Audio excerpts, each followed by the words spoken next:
Okay, sis, pour your tea, light that candle, and take a deep breath. Let your shoulders drop. This is one of those girl chats, the kind that hits deep, but feels like healing. You've been told to date for marriage. To keep your legs crossed, act like a wife, secure the title, and prove you're wifey material. They told you if you follow the rules, you'll get the ring. So you tried. You showed up loyal, patient, soft.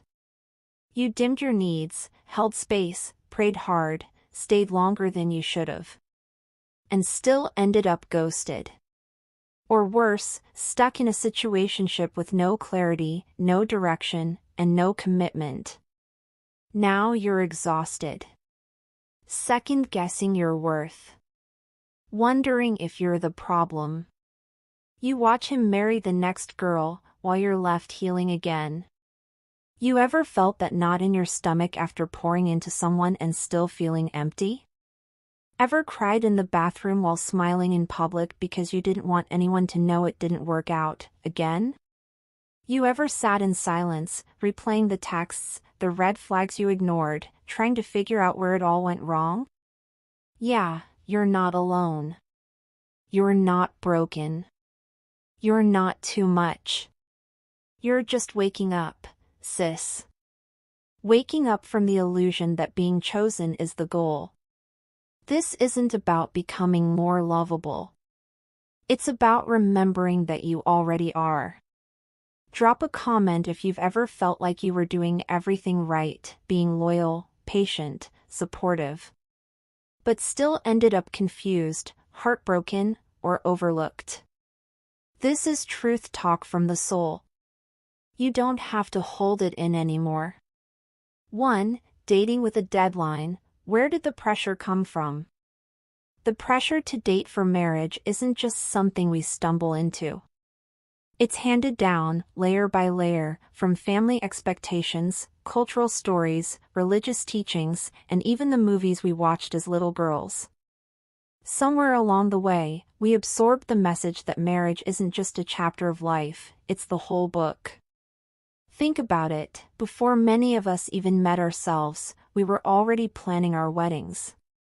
Picking out dresses, imagining the perfect ring, dreaming about the future husband. It's like we were given a script, and no one told us it was okay to write our own story instead.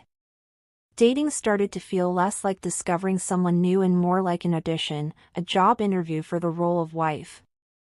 Every date came with a checklist. Does he have the right job? The right family? The right values? And, secretly, did I have the right answers, the right smile, the right patience to make this work? That kind of pressure is exhausting. It turns the heart into a project, love into a goal, and connection into a performance. Tell me in the chat, did you grow up thinking marriage was the prize? Did your family, culture, or even your favorite childhood stories shape how you saw dating? Save this moment. Play it back when you forget how your peace matters more than any timeline. This is your reminder, because I needed it too. 2. The romantic pressure cooker. Somewhere between the timelines, the TikToks, the wedding hashtags, and your cousin's engagement party, you started to feel like you were behind. Like everyone else had figured something out that you must have missed. It's subtle at first. A glance from your mom when someone mentions babies. The "you're too pretty to be single" comments. The friend who posts the ring with a caption that reads like it's directed at you. Then it builds. You start questioning yourself. Am I not trying hard enough? Should I lower my standards? Is it me? Tell me in the chat, what's your burnout sign? Is it snapping at people? Overgiving? Or maybe just feeling numb and smiling through it? Because when you're constantly trying to prove you're worthy of love, you start living in a loop. One bad date turns into a spiral. One situationship has you doubting your value. One unanswered text becomes a full-blown identity crisis. It's like trying to bloom while someone is holding your roots too tight. You want to grow. You want to love. But the pressure to hurry up and make it happen has you suffocating under expectations that were never even yours. Drop a comment if this hit you. If you've ever felt like your whole worth was tied to whether or not someone picked you. You can want love. Deeply. Softly. Fully. You can crave connection and partnership and intimacy. But chasing it from urgency? That's not love. That's survival. You don't have to prove anything. You don't have to perform. This is your reminder, because I needed it too. You get to want love and still take your time. You get to rest in your feminine energy. You get to protect your peace while your heart stays open. Say this out loud with me if you can. I'm not behind. I'm not broken. I'm just beginning again, with more wisdom, more boundaries, and a softer heart. If you're watching the replay, don't be shy. I read your comments. Talk to me. Let me know if you've ever felt this way too. We're healing together. 3. Masculine masking, how you're pushing love away. Sometimes, in the desperate search for love, we start dating from a place of control instead of connection. It's like we slip into this role where we're not really ourselves anymore. We become the planner, the fixer, the overgiver. Imagine texting him 3 times just to get a reply, or arranging every date down to the minute to avoid awkward silences. You catch yourself constantly checking your phone, analyzing every word, and bending over backward to avoid conflict. This overfunctioning drains your feminine essence, your softness, your ease, your magnetic energy. Instead of allowing love to flow naturally, you're trying to force it, thinking if you just do enough, say the right things, or hide your fears, love will finally show up. One radiant rebel, named Ava, told me how she spent months organizing every detail for a man she barely knew, booking dinners, planning weekend trips, and always being on. She thought this hustle would make him fall for her, but all it did was leave her exhausted and invisible. He showed up when it was convenient, barely noticed her efforts, and kept her stuck in a cycle of chasing. This is what I call masculine masking, when we step out of our natural softness and into a do-it-all mentality, thinking if we work hard enough, love will appear. But love isn't a prize you earn by proving your worth. It's a dance you step into from a place of presence and trust. When you're wearing that mask, you attract men who mirror that energy, passive, emotionally unavailable, or distant. Like draws like. Your energy meets theirs. So if you're constantly pushing and controlling, you'll attract someone who pulls away or matches your intensity with coldness. Say this out loud with me: I no longer prove I'm worthy of love. I embody it. Drop a comment if you've ever caught yourself overfunctioning or trying to control the outcome in your love life. Maybe you've canceled plans with friends to accommodate a last-minute date, or you've apologized for expressing your needs just to keep peace. You're not alone, radiant rebel. Save this moment. Play it back next time you feel that urge to push harder instead of pull back. This is your reminder, because I needed it too. 4. Dating like a job interview. Let's be real. A lot of us were taught to approach dating like a strategy. Like we're applying for a role, wife. And every man becomes the interviewer. The checklist comes out. You're analyzing, testing, calculating, before you even know if you like him. You sit across from him wondering, does he check the boxes? Would he make a good father? Is he husband material? Can I make this work? Tell me in the chat, have you ever mentally planned out a whole relationship off one decent first date? Because same. But here's the truth, when you're dating like it's a job interview, you're not actually in the moment. You're not connecting. You're performing. And deep down, it's exhausting. Drop a comment if this hit you. That moment where you realized you were showing your best self before even knowing if he earned access to the real you. You don't have to be on.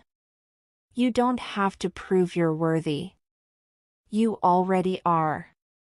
Let me tell you about the time I went on a date with a guy who had the resume. Tall, good job, well-spoken, family-oriented. I remember thinking, this could be it. We had barely ordered drinks, and I was already imagining holidays with his mom. But the truth? The vibe was off. The conversation felt forced. I was ignoring how I felt because I was so focused on what the situation could be. That's what happens when you're focused on outcomes instead of energy. Here's a better question to start with. Do I feel safe being myself around him? Do we actually vibe when we're not future planning? Do I enjoy this man's presence, or am I just hoping he picks me? Save this moment. Play it back when you catch yourself fantasizing more than feeling. You're allowed to be curious instead of calculating. You're allowed to enjoy the moment without making it mean something. You're allowed to see someone clearly before you invest emotionally. Say this out loud with me if you can. I don't chase potential. I don't force a title. I follow peace, I follow ease, and I follow energy. Let me know if you've ever felt this way too. This space is for your stories too. 5. The Build-A-Man Syndrome. This one's tender. Because a lot of us don't even realize we're doing it until we're deep in it, deep in the fixing, the guiding, the hoping. It starts off small. You see potential. He opens up a little. You tell yourself, he just needs someone to believe in him. So you lean in. You encourage. You help. You wait. You become his therapist, his cheerleader, his emotional stability, when he never asked, never reciprocated, and never rose to meet you. Tell me in the chat if you've ever dated a man's potential. Because when you do, you start writing love stories based on who he could be, instead of who he's actually showing up as. You're not a life coach. You're not a rehab center. And sis, you're definitely not a construction site. You're a queen, not a project manager. Drop a comment if this hit you. That moment you realized you were working harder on his growth than your own. I remember being in a situationship where I saw so much light in him. The way he talked about his dreams, his past, what he wanted to heal. I clung to it. But every time I tried to hold space, all he did was take up more of it. I was pouring into someone who wasn't even holding a cup. And yet, I stayed. Because I saw what was possible. This is your reminder, just because you see something in him doesn't mean it's your job to build it. Let me say that again. You don't have to stay just because you see potential. You don't have to shrink into a coach or a healer just to feel needed. You get to choose partnerships where both people are present, not performing. Say this out loud with me if you can. I release the urge to fix. I trust the version of love that meets me where I am. I'm not building men. I'm building peace. Let me know if you've ever felt this way too. Just say me in the comments if you're in your soft girl healing era. We're doing this together.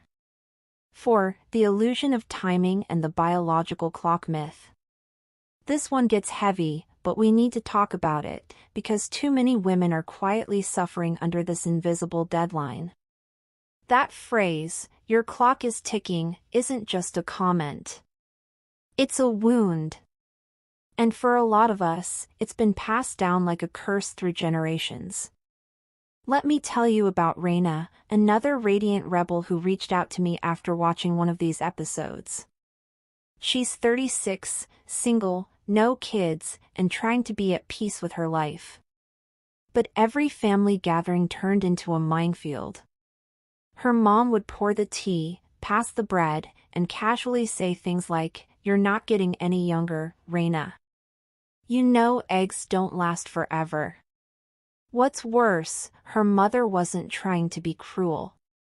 She thought she was helping. She thought fear would motivate her daughter to settle down, freeze her eggs, say yes to the next man who looked decent on paper.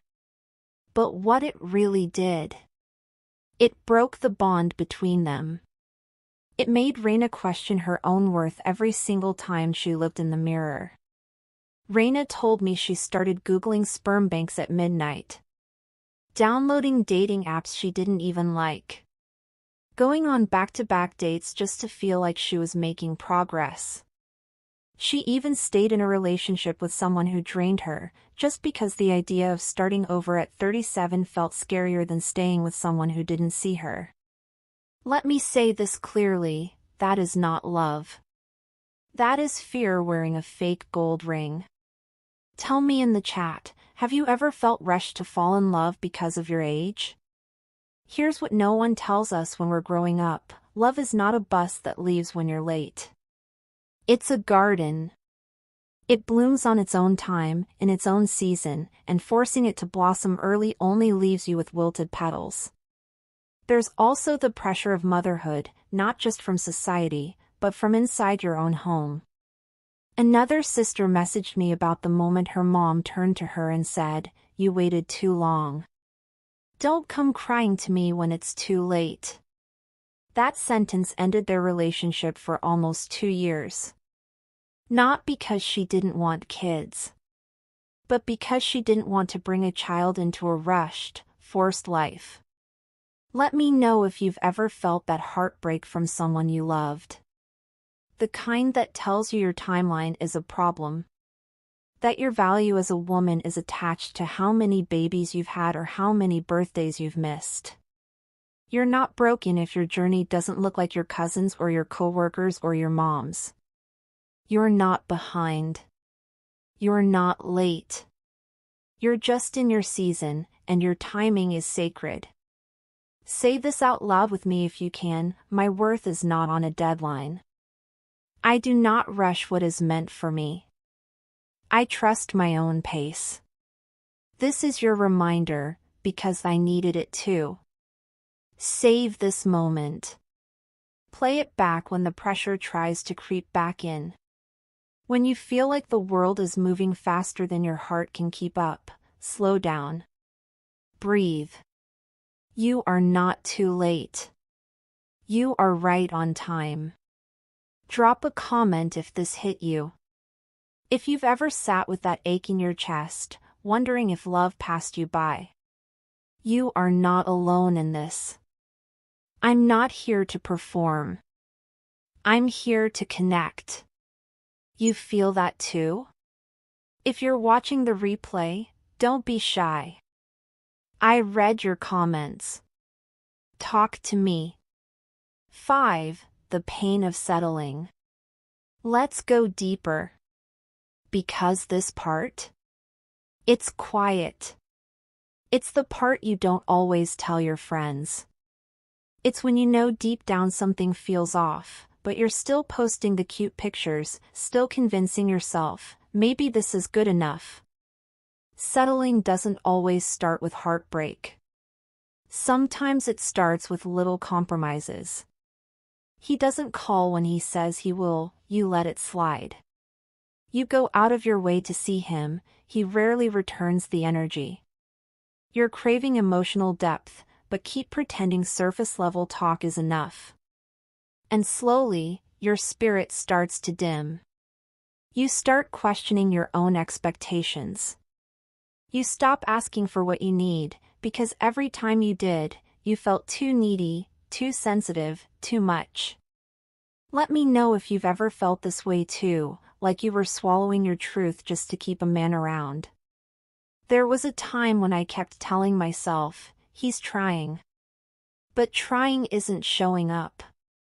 Trying isn't accountability. Trying isn't loving me in a way that feels safe and reciprocal. I wasn't being loved. I was being tolerated. And I convinced myself that was enough, because I was afraid of starting over. Tell me in the chat, what's your personal sign that you're settling? Is it when your peace feels off? Is it when you start explaining him to your friends more than you enjoy him? Is it when you cry more than you laugh, but still won't let go? Drop a comment if this hit you. You don't have to stay because you've invested time. You don't have to stay because you see his potential. You don't have to stay just because being alone scares you. This is your permission slip to choose peace. Even if it means being by yourself for a season. Even if it means letting go of someone you wanted so badly to be the one. Say this out loud with me if you can. I will no longer sacrifice myself for connection. I deserve a love that sees me, hears me, holds me fully. I am not too much, and I will not settle for less. Just say me in the comments if this is the chapter where you finally choose you. If you're watching the replay, don't be shy. I read every comment. Talk to me. We're walking out of that pain together, one boundary, one deep breath, one brave decision at a time. Let me share a story that might feel a little too familiar for some of us. Meet Tasha. She was the golden girl. The one who always did what she was told. The one who never got out of line. By 23, the whispers had already started, "You're next, you don't want to wait too long, men don't like women who play hard to get." And those whispers turned into pressure. From her family. From her church. From herself. So when she met Marcus, well-dressed, polite, worked in ministry, everyone said he was a catch. And maybe he was. But they rushed. Engaged within a year. Pregnant with twins before the wedding photos were even back from the photographer. She kept telling herself she was blessed. That she had done it right. That this was the life God had for her. But behind closed doors, she was drowning. Marcus had never truly been emotionally available. He used faith as a performance, not a lifestyle. She was holding up the home, the babies, the image, alone. Drop a comment if you've ever felt like you were doing everything right but life was still breaking your heart. By 35, she found herself sitting across from a divorce attorney, wiping tears she never thought she'd cry. Marcus had cheated, with none other than the pastor's daughter. And the betrayal wasn't just about the affair. It was the years she gave up. The softness she sacrificed. The way she silenced her own needs to keep a marriage that never really had a foundation. Tasha said the part that broke her the most wasn't just the divorce. It was feeling like she had been robbed. By the expectations. By the performance of perfection. By the church. And if she was honest, she felt betrayed by God. Let me know if you've ever carried that kind of silent grief. That ache of doing all the right things and still ending up heartbroken. But here's what I need you to hear. Tasha's story didn't end there. She rebuilt. Slowly. Quietly. Authentically. She stopped dating for optics and started dating for peace. She stopped chasing promises and started reconnecting with herself. And you can too. Say this out loud with me if you can. I am not too late. I am not too broken. I get to start again. This time, from love, not pressure. From truth, not performance. Just say me in the comments if you're in that rebuilding season. You're not alone, and you never were. 6. Stop dating from wounds. So many of us are unknowingly caught in patterns that trace back to old pain, abandonment, betrayal, emotional neglect. These aren't just stories from our past, they're the silent scripts guiding our choices in love. When you're dating to prove your worth or to fill a deep wound, you'll keep attracting men who trigger that exact pain. It's like your heart is replaying an old tape, hoping for a different ending but stuck in the same scene. Tell me in the chat if you've ever noticed yourself drawn to the same kind of men, even when your logic screams, this isn't good for you. Maybe it's the emotionally unavailable guy who reminds you of the dad who left, or the inconsistent partner that echoes the childhood neglect you never got to heal. I want to share a real moment from my own journey. There was a season when I kept falling for men who couldn't fully love me, who were distant, unpredictable, or simply not ready. For the longest time, I blamed myself or chalked it up to bad luck. One day, I finally faced the truth, it wasn't about them at all. It was my inner little girl, scared and wounded, choosing those men to try to fix what was broken inside me. She was trying to rewrite the past by repeating the same painful stories. That realization shook me. It wasn't comfortable. But it was necessary. Drop a comment if this resonates. If you've ever felt stuck in a cycle of heartache that you can't explain. This is your moment to pause and ask yourself, am I dating from power, knowing my worth, setting boundaries, and choosing peace? Or am I dating from pain, chasing validation, healing wounds through relationships, and losing myself in the process? Healing is messy. It means sitting with uncomfortable feelings, facing your fears, and rewriting your story. But healing changes everything. When you heal, your type changes. You stop chasing the same old story and start attracting men who reflect your growth, your self-love, and your peace. Say this out loud with me if you can. I am whole. I am worthy. I release old pain and open my heart to love that honors me fully and freely. Just say me in the comments if you're in your soft girl healing era and choosing love that lifts you higher. If you're watching the replay, don't be shy. I read every comment. Talk to me. We're breaking cycles together, one brave step at a time. 7. Date from power, not panic. Dating from power means you show up as your fullest self, not desperate, not needy, but deeply rooted in your worth. You're walking with your feet on the ground, moving through life like you own your space. You're not grasping for love like it's some scarce prize. Instead, love flows to you because you're whole. Think about it like this, you're walking barefoot through a rose garden. You feel the earth beneath you, steady, supportive.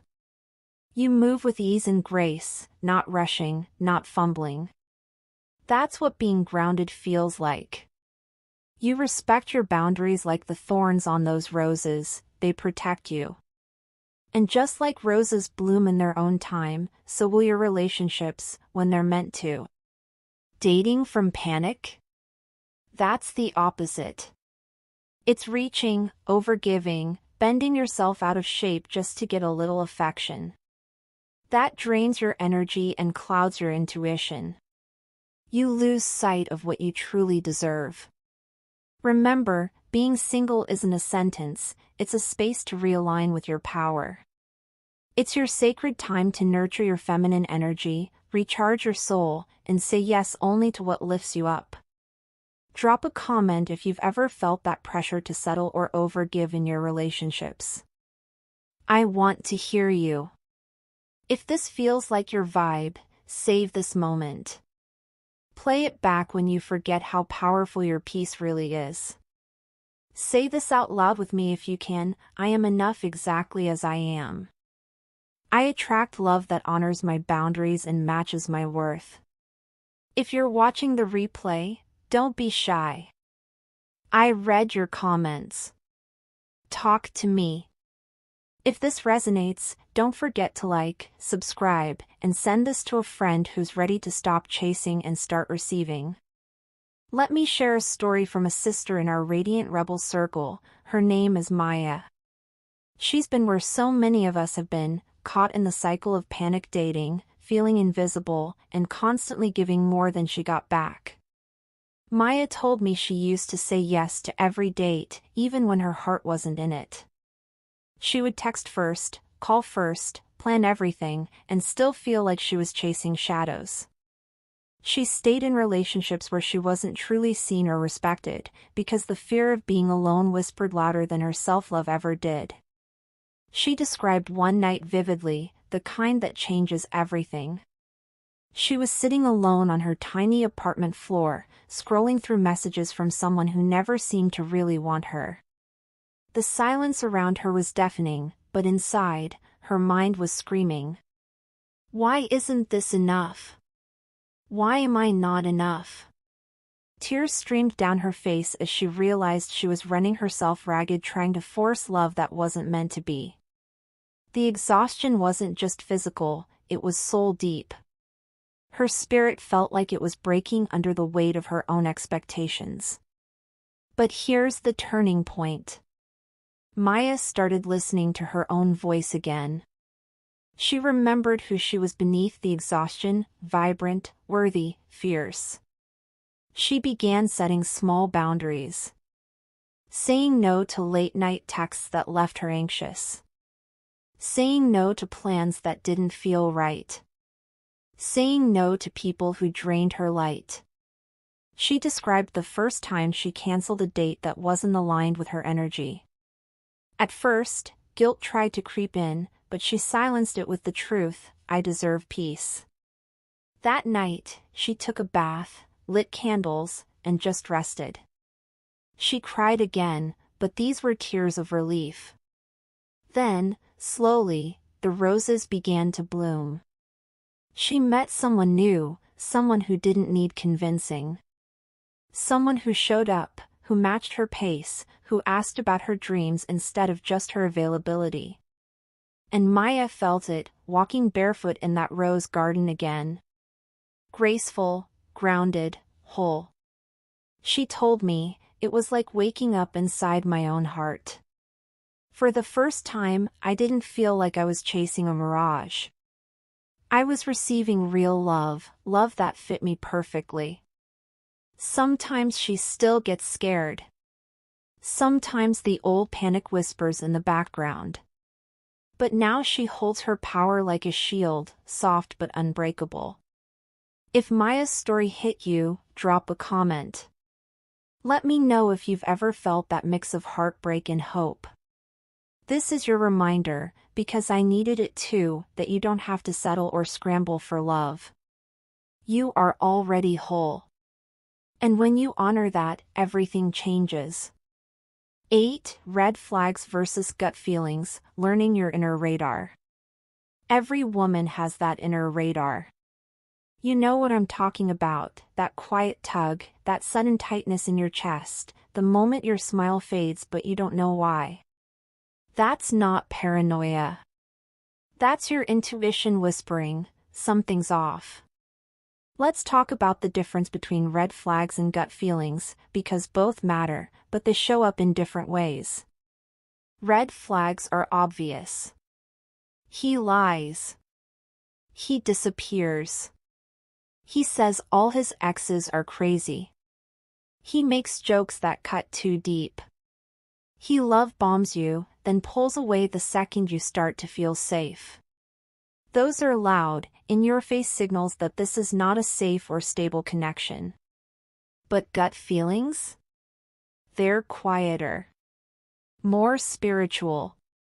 Subtle. It's the way your stomach drops when he laughs at your boundaries. The way you suddenly feel small around him even though he hasn't said anything cruel.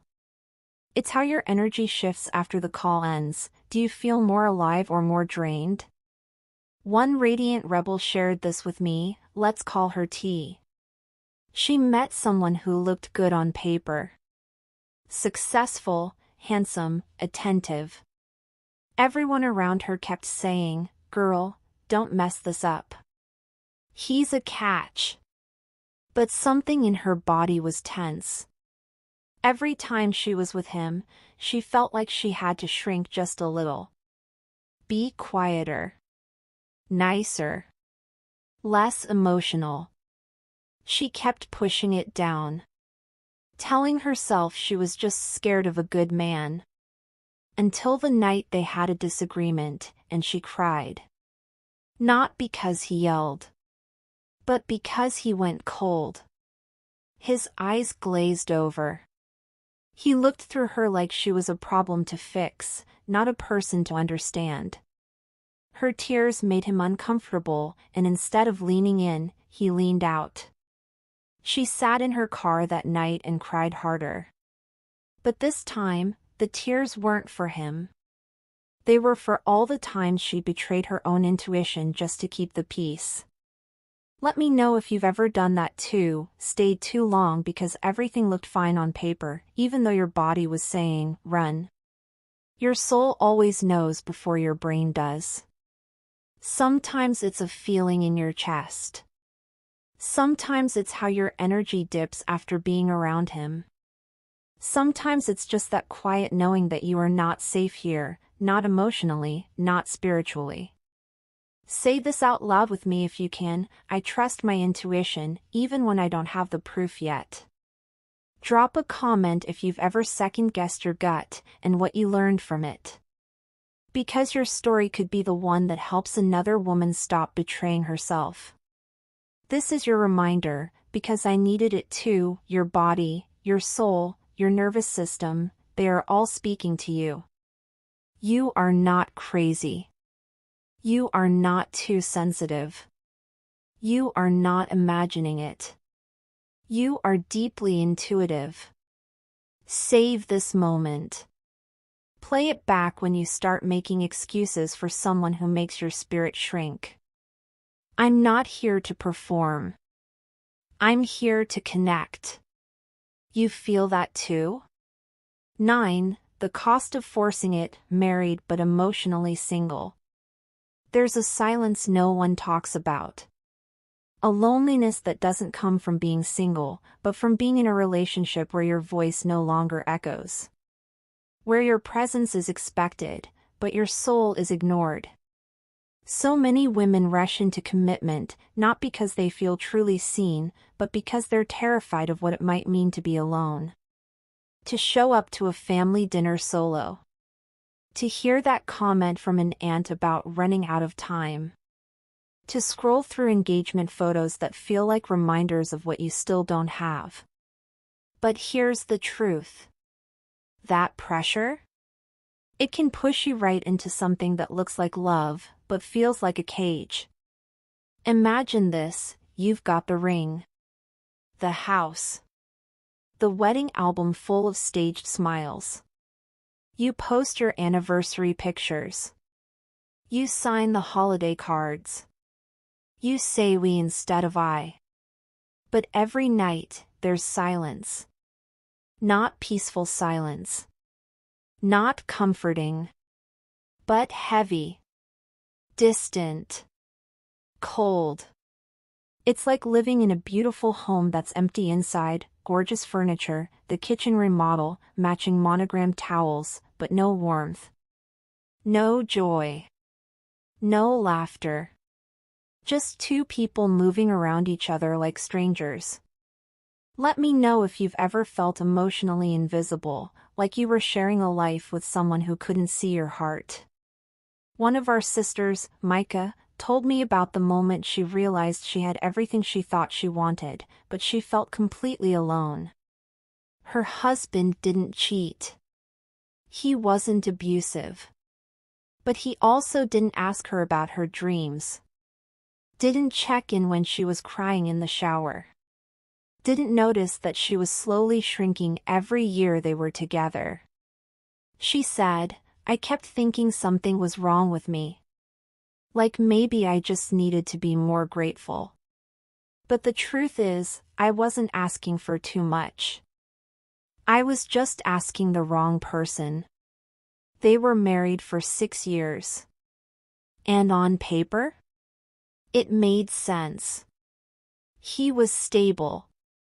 He was a good man. But she realized she was emotionally starving. Every time she brought up a deeper conversation, it got shut down. She stopped talking. Stopped sharing. Started pretending. Until one day, she woke up and couldn't recognize herself. So she made the choice. She left. Not because she hated him, but because she finally loved herself enough to stop settling for a label that didn't match the life she wanted. She said, "I'd rather be single and full of life than married and hollow." Just say me in the comments if you've ever stayed somewhere too long because you were scared to start over. Say this out loud with me if you can: I deserve more than a title. I deserve connection, presence, and love that feels alive. This is your reminder, because I needed it too, that you are allowed to choose yourself. You are allowed to release a relationship that no longer honors you. You are allowed to want more than surface-level commitment. Being single is not a failure. Settling is. Drop a comment if this hit you. If you've ever smiled through pain because you thought being married meant you had to stay. You are not here to perform partnership. You are here to live in real, mutual, nourishing love. If you're watching the replay, don't be shy. I read your comments. Talk to me. 10. The glow up in real time. There's something sacred about watching your own glow up happen in real time. Not the Instagram version. The quiet, behind-the-scenes shift where you start choosing yourself without apology. That's the soft girl era. That's when everything changes. You start realizing rest isn't laziness. Receiving isn't weakness. Being soft doesn't mean being silent. You can be gentle and still expect excellence. You can nurture and still have non-negotiables. The two aren't in conflict, they're actually what makes your feminine energy magnetic. Let me show you what this looks like. You go on a date. He's cute, he's charming, but something feels off. You're not overthinking it or twisting yourself into a pretzel trying to make it work. You just notice. And instead of ignoring that feeling, you honor it. You don't text him back with an explanation paragraph. You simply let go. You're not afraid to walk away, because your peace is too expensive. Say this out loud with me if you can: I don't chase. I don't force. I align and I attract. Magnetic feminine energy isn't loud. It's not desperate. It doesn't need to be validated constantly because it knows its value. It walks into the room and shifts the energy, not by performing, but by simply being. You express your needs, not by begging, but by speaking calmly and clearly. And if they can't meet them, you don't collapse.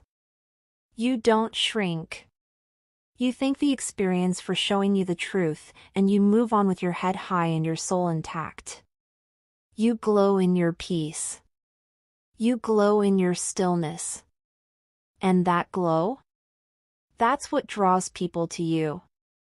It's not the makeup or the outfit or even the words. It's the energy of a woman who is no longer auditioning for love. She's not trying to be chosen, she's doing the choosing. Just say me in the comments if you're in your soft girl healing era and you're ready to let go of chaos and move into calm power.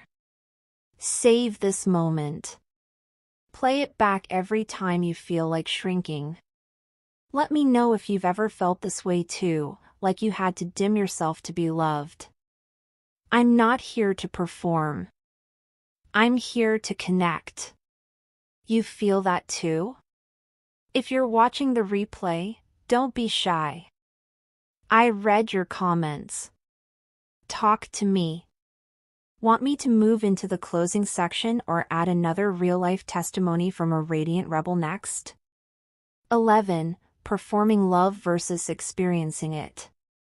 So many women fall into the trap of performing love instead of experiencing it. We're taught early on how to be good girls. How to be liked. How to smile through discomfort.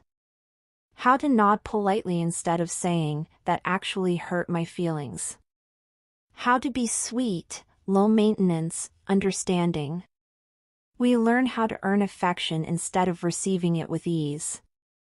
And when we carry those lessons into dating, we don't even realize we're performing, we just think we're being the best version of ourselves. You cook, clean, support, shrink, adapt. You never ask for too much. You try to be wife material. But deep down, you're exhausted. Because none of it is rooted in you. It's rooted in fear that if you stop performing, they'll stop choosing you. Suppressing your needs doesn't make you easier to love. It makes you disappear inside the relationship. That resentment you feel? That quiet bitterness growing under the surface? That's your spirit reminding you, you were never meant to be small. One radiant rebel told me how she spent 3 years becoming everything she thought her partner wanted. He never asked her to change, but he also never asked who she really was. She was afraid that being direct would make her difficult. That asking for support would make her too needy. So she bit her tongue, swallowed her tears, and lost herself in the process. Until one day she snapped, not in anger, but in grief. She realized she hadn't actually felt love in a long time. She had been busy performing it. Feminine energy is not about looking pretty, acting soft, or being agreeable. It's about being present in your truth. It's about receiving. About letting your heart be seen without fear. Say this with me if you can: I do not perform to be loved. I become love. I embody it. You're not a fantasy. You're a force. Drop a comment if you've ever felt like you had to earn love by being less of yourself. Save this moment. Because performing may win attention, but embodiment creates connection. Real love starts where pretending ends. This is your reminder, because I needed it too. 12. What you're really looking for is love that feels safe. We've been conditioned to chase surface-level milestones, labels, titles, status. So many of us were taught to value the appearance of love over the actual experience of it. But deep down, what you're really craving isn't just someone who shows up. It's someone who sees you, holds space for you, nourishes your peace instead of disturbing it. Emotional safety matters more than surface-level commitment. It's not enough to have someone who calls you their girlfriend, fiancé, or wife if you're walking on eggshells in every conversation. If you're constantly explaining your feelings. If you're swallowing your needs because expressing them feels like a risk. A title is not intimacy. And being chosen isn't the same as being cherished. Real love, safe love, feels like an exhale. It doesn't just tolerate your emotions. It welcomes them. It's the kind of connection where your nervous system can relax. You don't feel like you're performing, fixing, proving. You just are. One radiant rebel named Soul shared her story with me. She had dated a man for almost 2 years who checked every box on paper. He was loyal. He introduced her to his family. He even talked about their future together. But she said something never felt quite safe. She constantly second-guessed her instincts. Felt dismissed in small, subtle ways. And when she finally expressed how drained she was, he told her she was too emotional. That moment shattered something.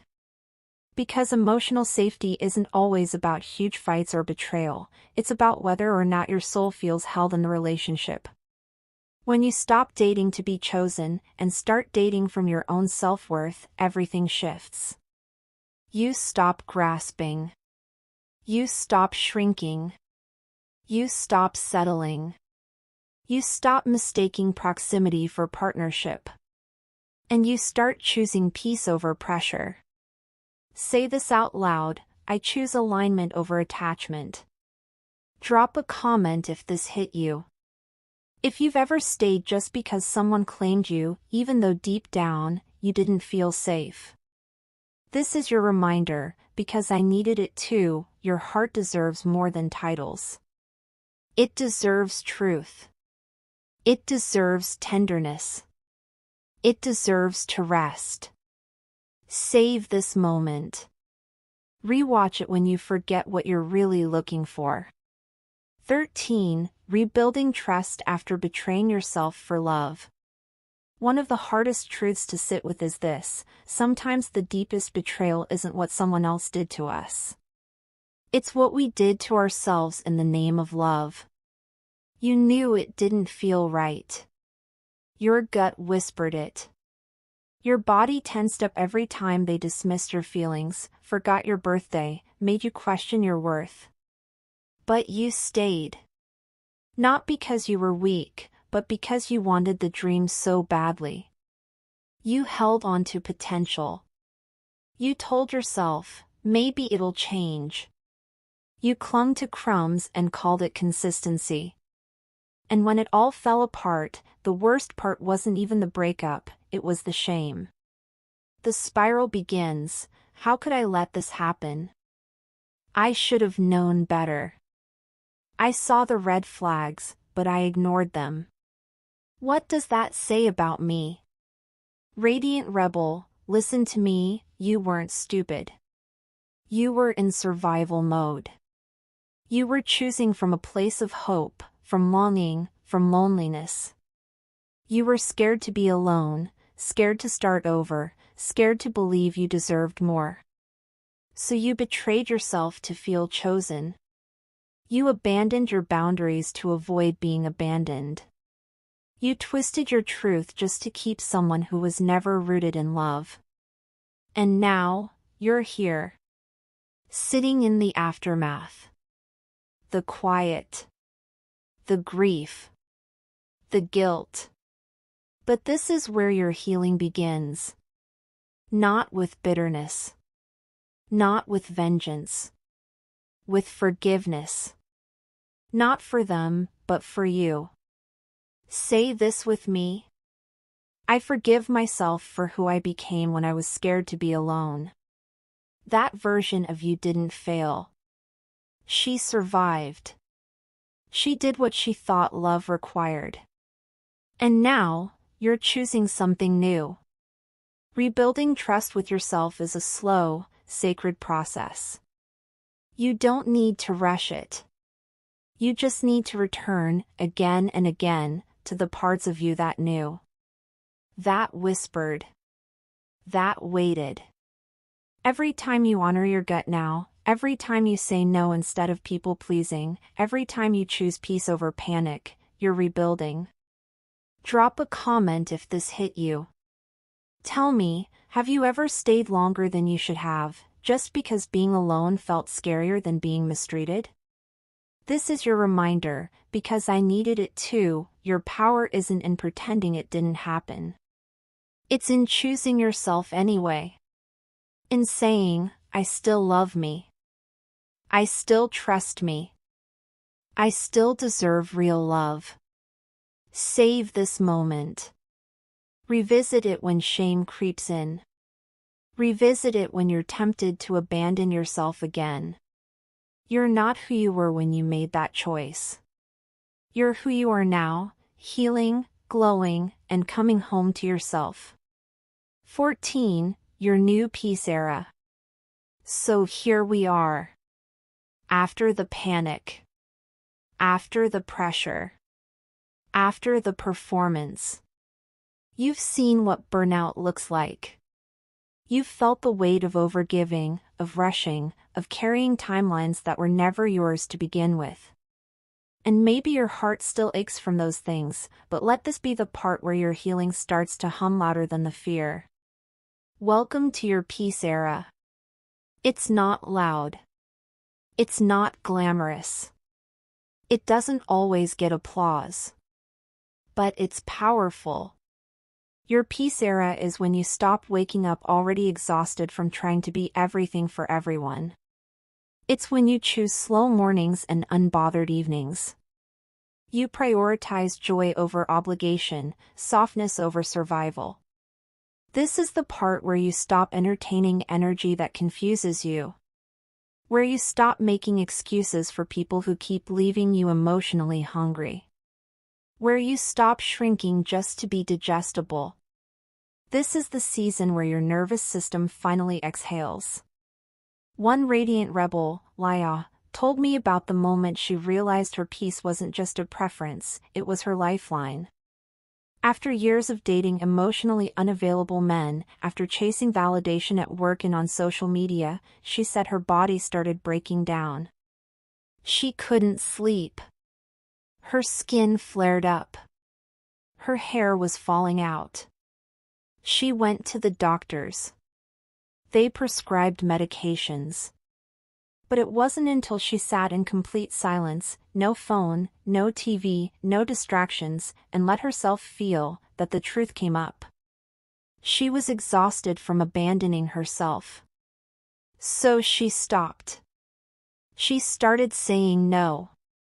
Started walking in the park by herself every morning, no music, just breath. She stopped texting him. Stopped checking who viewed her story. She started cooking again, lighting candles again, sleeping in silk again. Not for an audience. For her. She said, peace doesn't look like a retreat. It looks like me, finally, coming home.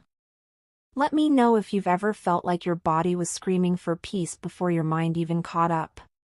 Say this out loud with me if you can. I release urgency. I welcome ease. I am safe to slow down. I am safe to be me. Just say me in the comments if you're stepping into this new peace era. Even if it's messy. Even if you don't know exactly how it looks. You're still worthy of it. And don't forget, this peace is not something you earn. It's something you remember. It was always yours. This is your reminder, because I needed it too. Drop a comment if this hit you. If your soul whispered finally while you were listening. Save this moment. Play it back when the world starts pulling you in too many directions. You don't have to go back to burnout. You don't have to rush back into survival. You are soft. You are strong. You are sacred. And your peace? That's your power. Let's close this episode with a soft girl affirmation set, gentle, grounding, and powerful. Speak them slowly. Let the silence between each one breathe. You can say. Say this out loud with me if you can. Whisper it. Speak it. Feel it. I am allowed to rest. I no longer chase what drains me. I am not behind. I am not too late. My peace is my priority, and I don't apologize for it. I honor my own timing. I attract love that sees me, respects me, and nourishes me. I do not beg. I do not bargain. I bloom. My softness is not a weakness, it is my superpower. I walk away from chaos and return to my calm. I am safe to slow down. I trust myself, even when the world tries to rush me. I release urgency. I welcome ease. I no longer perform. I simply am. I am magnetic in my truth. I am radiant in my rest. I protect my peace, and that is enough. Okay, sis, pour your tea, light that candle, and take a deep breath. Let your shoulders drop. This is one of those girl chats, the kind that hits deep, but feels like healing. You've been told to date for marriage. To keep your legs crossed, act like a wife, secure the title, and prove you're wifey material. They told you if you follow the rules, you'll get the ring. So you tried. You showed up loyal, patient, soft. You dimmed your needs, held space, prayed hard, stayed longer than you should've. And still ended up ghosted. Or worse, stuck in a situationship with no clarity, no direction, and no commitment. Now you're exhausted. Second-guessing your worth. Wondering if you're the problem. You watch him marry the next girl, while you're left healing again. You ever felt that knot in your stomach after pouring into someone and still feeling empty? Ever cried in the bathroom while smiling in public because you didn't want anyone to know it didn't work out, again? You ever sat in silence, replaying the texts, the red flags you ignored, trying to figure out where it all went wrong? Yeah, you're not alone. You're not broken. You're not too much. You're just waking up, sis. Waking up from the illusion that being chosen is the goal. This isn't about becoming more lovable. It's about remembering that you already are. Drop a comment if you've ever felt like you were doing everything right, being loyal, patient, supportive, but still ended up confused, heartbroken, or overlooked. This is truth talk from the soul. You don't have to hold it in anymore. 1. Dating with a deadline. Where did the pressure come from? The pressure to date for marriage isn't just something we stumble into. It's handed down, layer by layer, from family expectations, cultural stories, religious teachings, and even the movies we watched as little girls. Somewhere along the way, we absorbed the message that marriage isn't just a chapter of life, it's the whole book. Think about it, before many of us even met ourselves, we were already planning our weddings. Picking out dresses, imagining the perfect ring, dreaming about the future husband. It's like we were given a script, and no one told us it was okay to write our own story instead. Dating started to feel less like discovering someone new and more like an audition, a job interview for the role of wife. Every date came with a checklist. Does he have the right job? The right family? The right values? And, secretly, did I have the right answers, the right smile, the right patience to make this work? That kind of pressure is exhausting. It